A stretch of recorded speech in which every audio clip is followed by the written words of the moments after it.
Hi guys! Welcome back to my channel.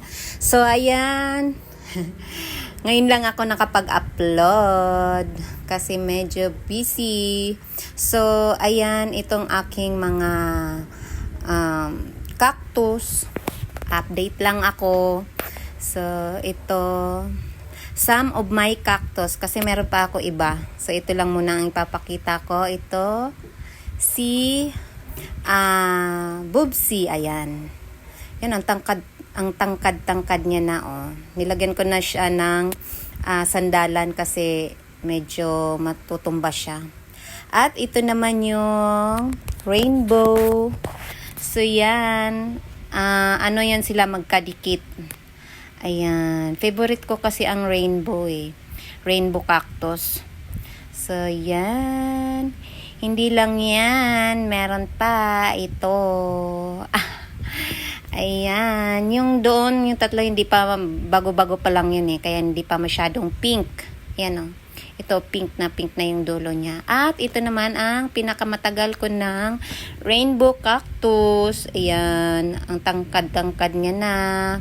So, nung binili ko siya, galing to sa Baguio, no. Ito, binili ko siya hanggang dito lang siya. Ayan, oh, yung parang mas sexy. Yan. Hanggang dyan lang siya nung binili ko. Tapos, yan na ang itinaas niya, oh. Yan. Ito yung dalawa na to ay galing namang Thailand nung na-mine ko siya. Yan. So, ganda-ganda, di ba?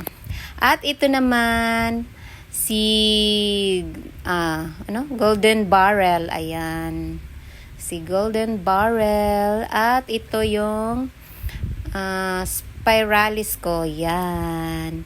So bago-bago pa lang din yun, yan, pero parang sa tingin ko stable na siya, yan.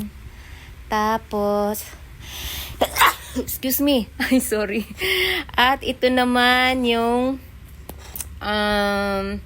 si Obrigonia, ayun, nakapag-flower na siya sa akin.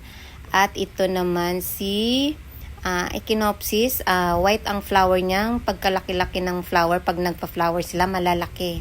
Ay pink pala to, yun, ito ay white. At ito naman yung si Saglionis, ayan, ganda niyan. At ito naman ang Astrophytum na may paa siya, oh. Yan. Yan, oh. Paikot yung paa niya. Ang laki nito. Yan. Si Asteria or kabuto ba? Yan. Basta Astrophytum siya. At ito naman yung Astrophytum na V-type.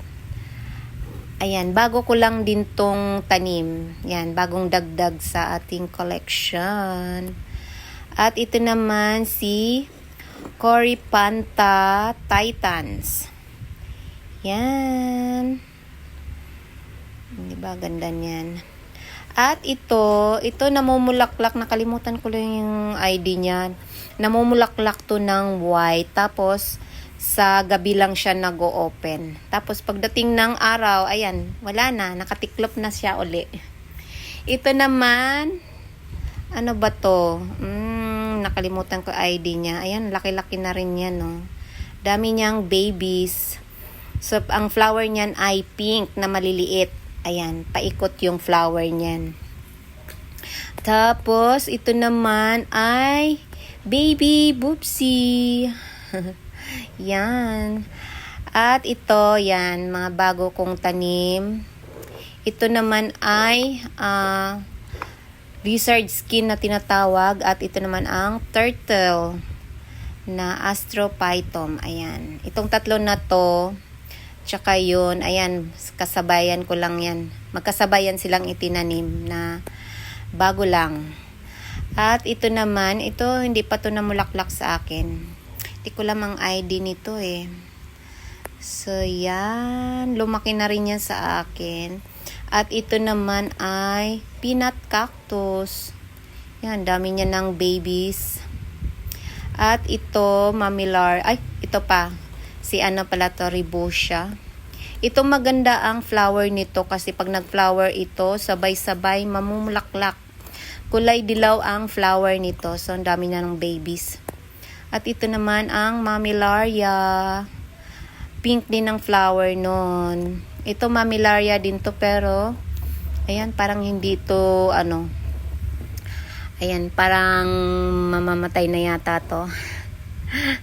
Di ko alam hindi siya hindi siya nag-i-improve. At ito naman ang T-Rex. Yan na gymno. So, nagka-corking siya, oh. At ang dami niyang babies. At ito, ang last na si Plumosa. Yan. So, yan, may mga water. May mga raindrops pa siyang naandyan. Tatanggap niyan. So, yan lang guys. Yan ang mga ipinasok ko sa loob. Kasi doon kasi ito nakalagay sa my tent, 'di ba? Yung tent ko ay sira na. Sa sobrang lakas ng ulan, 'di ba? Panay bagyo. So dito ko siya nilagay sa laundry room. Dito ako naglalaba. So ayan ang gamit ko. Ayan, may nakasampay din diyan. So mainit dito. Ayan, ipinasok ko muna sila. Pag tag-init na, ilalabas ko naman sila. So, yun lang. Thank you sa panonood at mag-subscribe na rin kayo sa aking channel. Bye!